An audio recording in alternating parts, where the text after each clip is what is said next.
Not sure why we're being so choppy. But anyway, yeah, Hawk ER1s on the front, just about done. I could probably squeeze a little bit more life out of these, but I got a brand new set over here. And as you can tell, they are way thicker. We're gonna swap pads out on the front and go with some fresh Hawk ER1s racing brake pads. Where are they at? So that's the part number I use. But yeah, these things are beefy, especially when you compare them to a used pad. And I got a lot of life out of these. But yeah, let's swap these out, get some fresh pads in. Yeah, that's the difference right there. Used pads versus new pads. So they're chunky. But anyway, just want to show you guys real quick the tool that I use to spread pistons, StopTech STR43, and I use this guy. I think you get it from Amazon Prime. You pop it in here, give it a bunch of squeezes. It'll compress the pistons enough to put some fresh pads in. Pop them in. Easy. Oops. Yeah. So there you go. That's a full caliper right there.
Fresh pads. The Hawk ER1s are great, except they're not pre-bed, which means, you know, it takes probably about a lap or two to get the pads up to temp. And like normally you would bed in pads like on the street, you know, do a couple of 60 to 0 stops, do it a few times, and then you get the, I don't know if it's called mold release or whatever the surface material is off that pad, and then it feels great. I'm trying to basically drag the brake on the rotor with the car on jack stands. And my idea is that I should probably be able to get enough temperature in the rotor. I got the rotor up to like 500 degrees Fahrenheit, and that should theoretically bed the pad in. We'll see if it works tomorrow.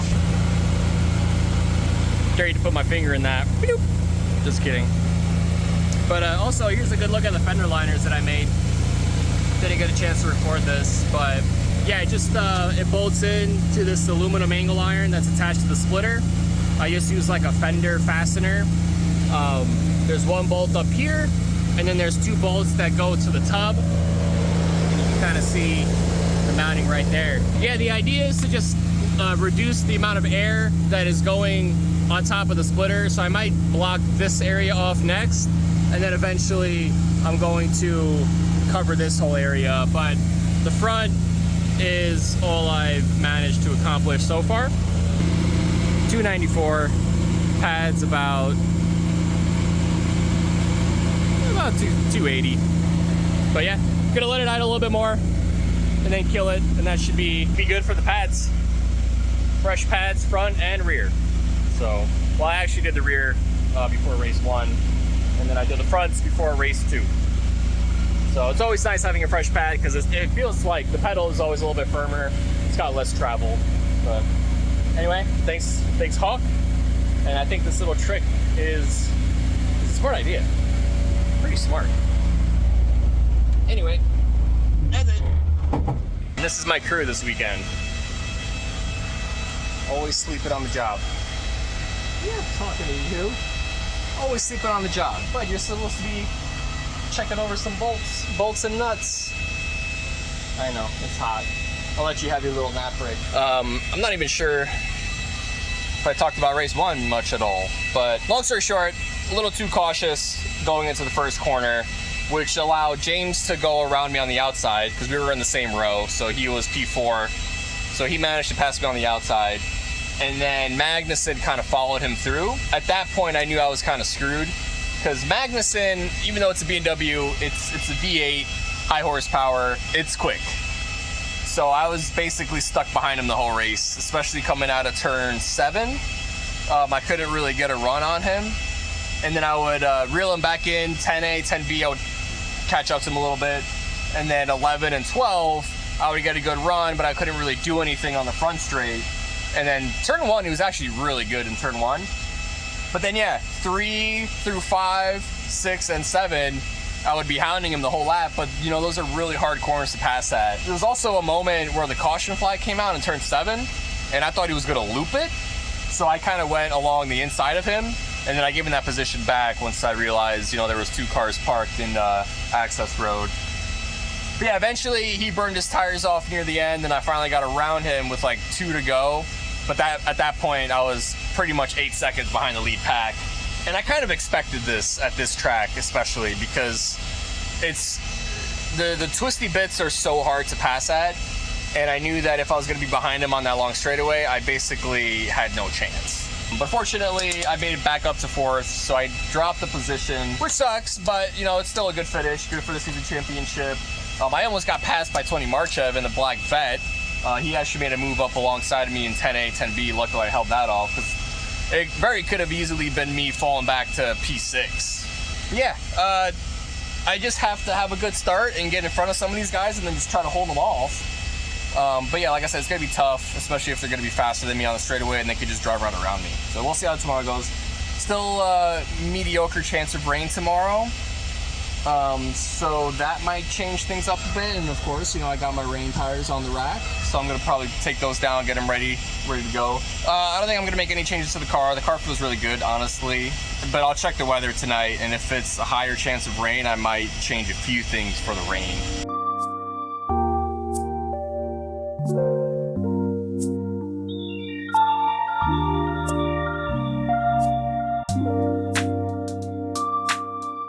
Good morning, Saturday, and it's wet, which I think that's a good thing for me.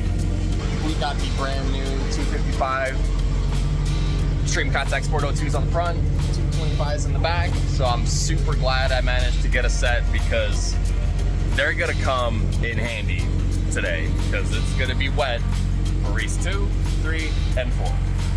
And I'm feeling pretty confident that the car's good. Last night, I decided to make a few changes to the car because look at all the forecasts and everything was saying it was going to rain pretty much from 4 a.m. to late afternoon. So I made some setup changes to the car to basically get it a little bit better in the wet. So basically, I actually raised the front ride height, which reduces camber a little bit by like 0.2 degrees.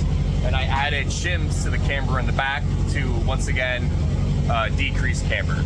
Just because you're not leaning as much in the wet, there's not as much grip, so you don't really need that much camber. I softened the sway bars in the back, I softened all the shocks all around, I increased the wing angle, prepped the windshield with Rain-X, prepped the inside with anti-fog. Of course, I got the defrost grid as well, so I'm not worried about that.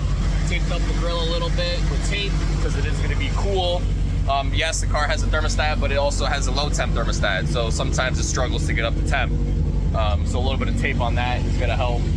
Yeah, we got the rain light blinking, so we need that in the rain races. And yeah, I'm feeling pretty confident. Not confident, I'm feeling good. Normally I'm nervous about weather conditions, but usually that's because it's unpredictable. You don't know if it's going to rain, you don't know if you go on a drive, but this is 100% wet. Especially around this kind of track, you don't want to be messing with Kumos that are basically slicks in wet conditions. The ABS, that's going to come into play quite a lot today, so I'm excited to test that out, see how it does in the wet. I'm going to try to find the wet line, trying to find where all the grip is at, and it's usually where the dry line isn't.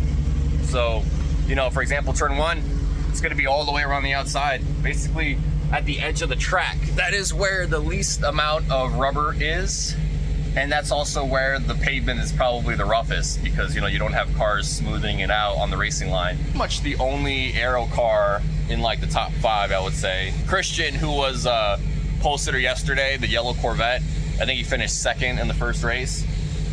He doesn't have rain tires, unfortunately. Not gonna call him a rookie because he obviously has a lot of track experience, but maybe rookie GLTC mistake.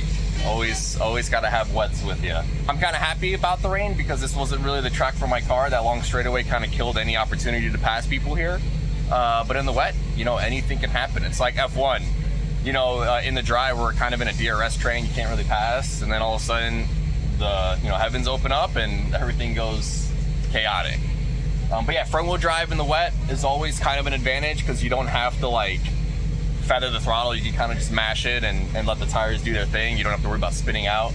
And it's usually a little bit easier to drive. So yeah, I think me and Houghton, we have a little bit of advantage now in the wet. But Matan is a wheelman.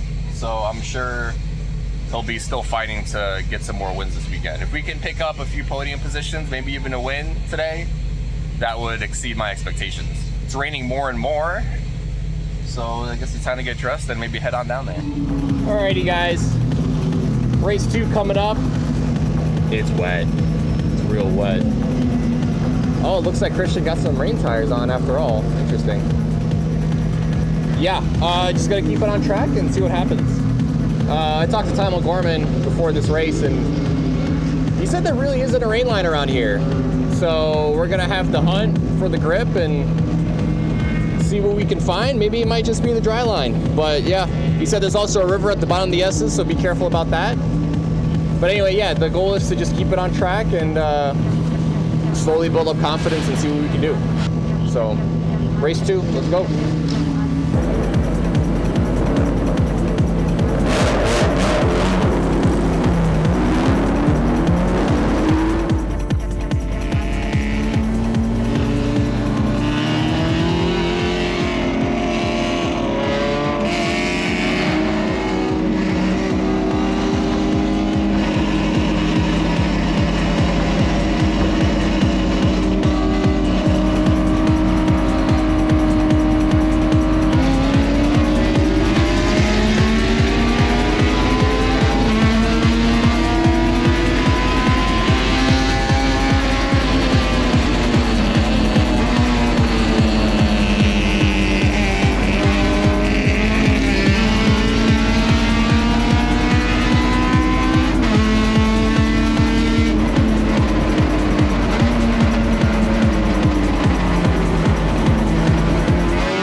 Very comfortable on the limit though. We've seen that. We got a big press on it.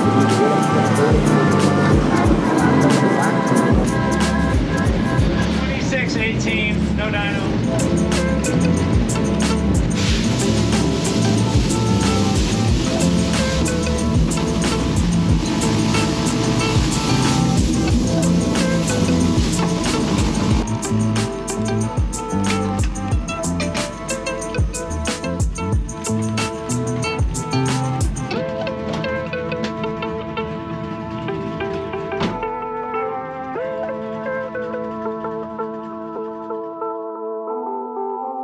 Alright, that's P2, race 2.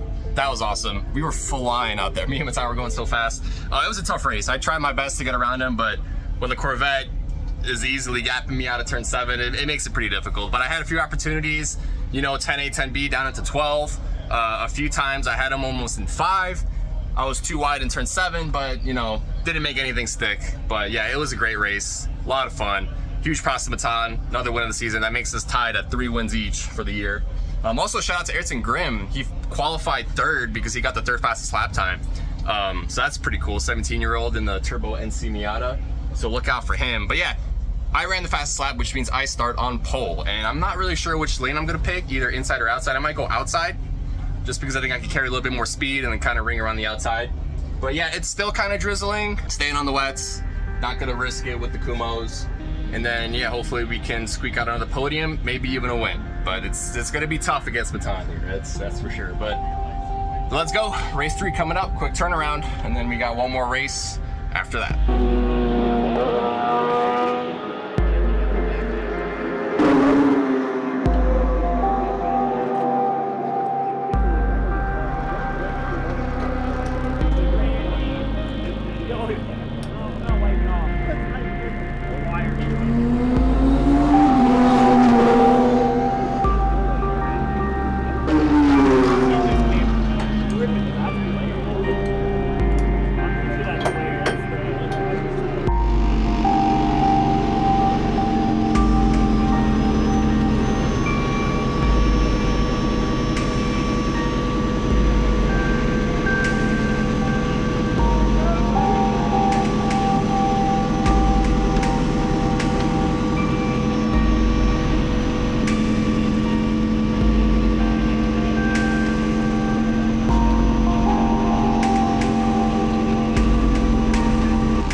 gave him more. He got into me 10A. He gave him more. Good job. Thanks. 2620. 255 front. Thank you. All right, go ahead and release.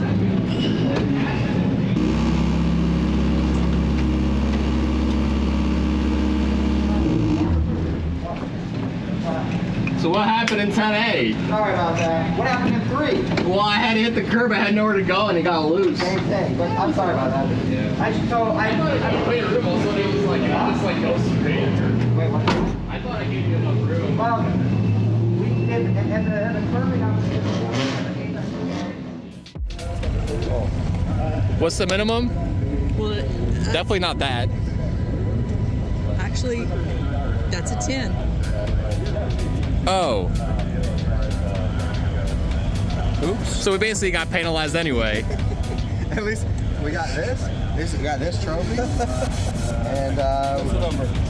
10. The number is 10, which kind of scares me in the wet. Results aren't out yet, though, so. I think Christoph was like 9. He was like, I hope it's 9. Wow, this will be interesting. So let me kind of explain what happened in race 3.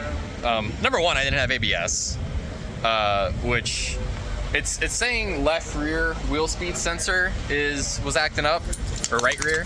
But I just reset the codes and it seems to be fine. I'm gonna drive it around, make sure it's good. But so anyway, started on pole, got passed by Matan into turn 1 just because, you know, V8 torque. Then I made my way back around him on the outside. And then in turn 3, I basically had to hit the curb to go too wide. Car got a little loose, tapped him with my left rear. Wasn't a big hit at all, didn't upset him, it didn't upset me. And then rest of the race, you know, racing pretty hard. And then Matan goes into 10A, pretty deep, was on the inside. And then he hit a pretty slick spot, and then he hit me in the left rear wheel. A little bit of a harder hit, but both kind of similar situations. And then yeah, we talked after the race. Eventually, yeah, Matan passed me on the straightaway, of course. But no, we talked after the race, and we were both cool because it was 2 minor touches that were kind of equal. So we were both cool about it, no complaints. But Grid Life they're stepping up the no contact rules in GLTC this year. Any kind of contact, minor or egregious, you know, it gets reviewed, and it's very easy to get penalized. Because of those 2 little contacts, they had to review it. And Renee is the racing director, and she just came up to us and she gave us these, because we're being dicks, apparently. So I got another warning, because I had my first warning at CMP, so I'm on probation with 2 warnings. If I get 3, I have to sit out for an event. Matan is now also on probation, but fortunately they're keeping the positions for the race, which meant Matan won, I got 2nd. While I do agree those were very minor contacts, and me and Matan, we were both cool about it, none of us had complaints, but yeah, like everything gets reviewed. And you know, there's 2 sides of the story, right? Number 1, we're both racing really hard. You know, we're trying to win this championship. I think we're both really good drivers. We have a lot of trust within each other. And then sometimes you get a little bit too close. You know what happens, it's racing. But number 2, which I do agree with, this is a very non-contact series. We're not trying to damage cars. We're not trying to repair bodywork every event. Us being, you know, the leaders of the series, the front pack, we're setting an example for the rest of the guys in the series. So I understand where they're getting at, where, you know, a lot of eyes are on us. You know, we're both recording video, we're both putting videos out of us racing, and we're both showing us, you know, touching other cars, which is not good. It's a bummer to get another probation, but at least we get to keep the positions, and I just got to drive a little bit more cautiously for the rest of the season and just do better. So that's that was race 3, B2 again. Didn't have ABS, which sucked because I had to take it easy into turn 6 and then 10A, which is where Matan gained a ton of time. We're freaking flying in these wet conditions. But anyway, getting ready for race 4. The invert, as you saw, is 10. So yeah, Dad's not happy. So I'm starting 9th, he's starting 10th. You know, I want to get through this race without touching anybody or anything, and then get the car home in one piece. So yeah, rain with the top 10 invert is gonna suck. Anyway, yeah, I'm gonna check the car over real quick and get ready for the final race of the weekend. Let's do this thing, and then hopefully at least claim a second overall for this weekend, which would be nice.